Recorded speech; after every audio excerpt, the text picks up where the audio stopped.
Hi, Mauricio. Thank you for being our guest on the Art of the Meeting. Hi, Manuela. How are you?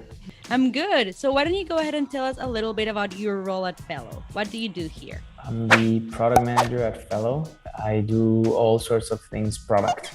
Yeah, and I know as part of your role, you have this meeting every week that you call the growth meeting. So I'm really interested to ask you all about this meeting. So to start with, what is a growth meeting? So the growth team meeting has evolved to be a decision-making meeting where we make all the decisions about the experiments and growth projects that we're running and all of the ideas that we have around growth hacks and experiments.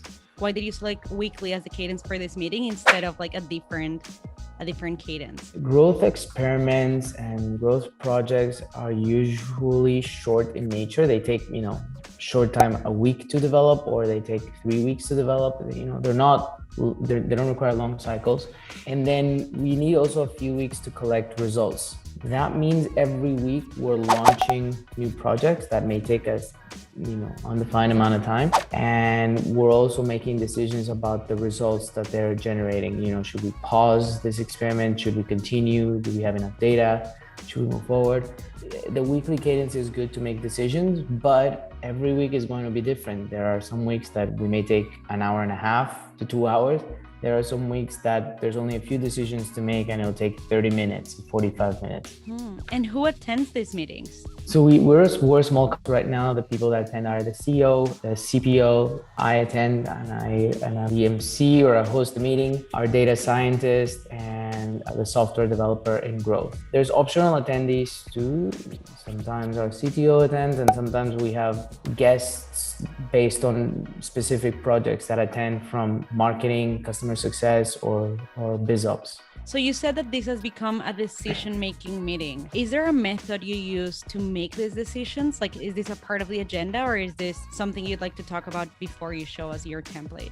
It's a contested topic, right? There are experiments that are running and they have data and we can discuss them, endlessly. Or someone brings an idea for triage. I may like it.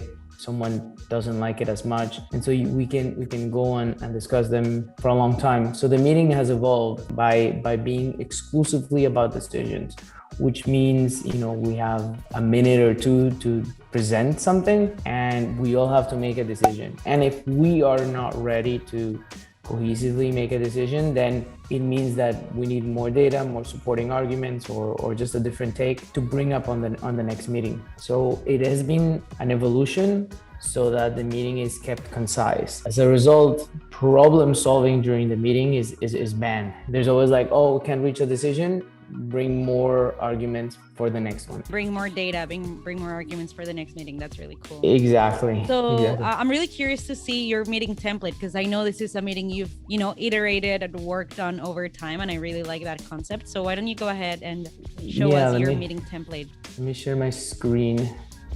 So these are the different areas, and everyone has a point. Aiden's corner. This is really Aiden's our CEO, so this is like our CEO's corner. The reason for this particular corner is because our CEO has exposure to all corners, all sides of the company, and so he's always bringing up things that he picks up on. We did not have a specific area for that, and so we collect this here. It happens also that the CEO's corner used to be an area where the points that were brought on, we used to problem solve on them during the meeting. And so we specifically named it the CEO's corner. So we say, hey, Aiden, you can put your things in here. We're not going to problem solve them. You'll explain them, present them, and then the team will take that offline and work on it and bring arguments, data, whatever for the next meeting. And then we can, for triage to make a decision. That has worked so well. Like almost immediately the next day, there's always stuff for the next meeting that Aiden is putting in his corner. So in the CEO's corner, I'm guessing he writes things such as ideas for new experiments, but also insights that he gets from customer success, marketing, other teams, right? I'll show you for our next meeting. There's already a thing that says, what do we think of this tweet?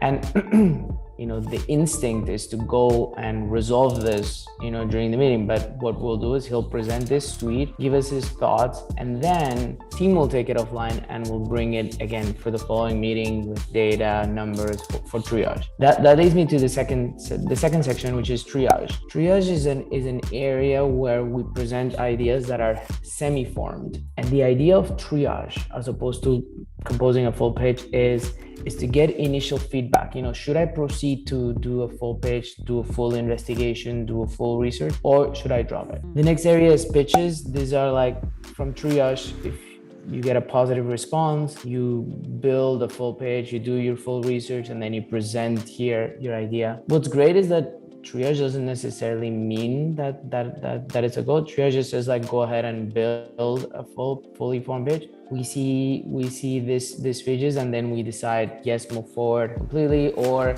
this experiment is great, it needs different variations, or proceed or don't proceed, or we changed our mind. So just to make sure I understand this, the triage is like these are ideas that are not fully formed yet, right? Correct. And then the pitches is like, if these ideas that aren't fully formed in a triage get like support from other members of the team or meeting attendees, then these people go and offline write a pitch about these ideas. Correct. And then for the next meeting, they bring a pitch, right? Correct. Then in the next meeting, it will be, until it's running, it would be in upcoming. Upcoming is like in progress. It's so that we know, because every week we're making decisions, we tend to forget like, what did we decide last time? And, and there's going to be maybe a couple of weeks before it's running. So this is more of a like, we're working on this, so it's like in progress or what's coming up. So usually we go kind of quickly over this section, and then running, these are the projects and the experiments that are running. And usually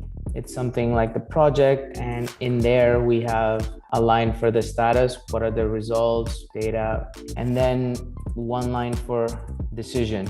I like to have always a line for decision, which maybe keep running, pause, stop. Similarly to triage and pitch, there's always a decision line, what's going to happen, so that when the growth team offline reviews these notes, they know what was the decision made. So the meeting agenda and the meeting notes become like the knowledge hub for the growth team. Like they can track the experiments, the decisions. That's really cool. Correct. One thing I'm curious about is for the pitches, how do you make the decision to say, yes, we're going to go with this experiment, or not yet? Or maybe this is not the right experiment to go with right now? All the participants have to decide unanimous to go ahead. There's a specific pitch that I remember where I said, I want to change this text, and here are the variations, and there's a button, and then there's a modal, and then I want to change the modal. And the team was like, great idea on the first part of the pitch. The second, the modal, you're boiling the ocean, forget it.